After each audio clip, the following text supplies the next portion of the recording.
Dalhousie, కజియార్. Crowd తక్కువ, piece ఎక్కువ, nature ఫుల్గా ఉండాలంటే ఈ రెండు ప్లేసెస్ పర్ఫెక్ట్ కాంబో అండి. మనాలి కంప్లీట్ అయ్యాక మేము మనాలి నుంచి డల్హౌసీ స్టార్ట్ అయ్యాం.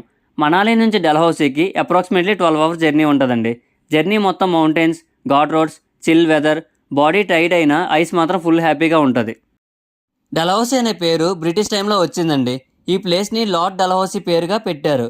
బ్రిటిష్ హిల్ స్టేషన్ ఫీల్ వచ్చిందని calm roads, old churches, misty climate అన్నీ వీటికి పర్ఫెక్ట్గా ఉంటాయండి.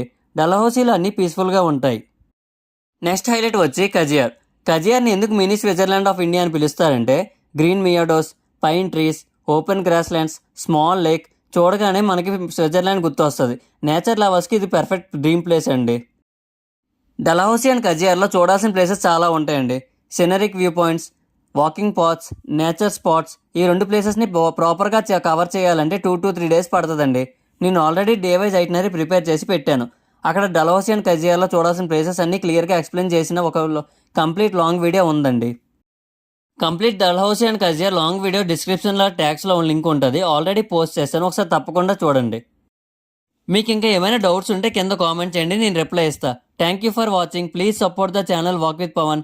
మీ సపోర్ట్తో ఇంకా మంచి ట్రావెల్ కంటెంట్తో తీసుకొస్తా.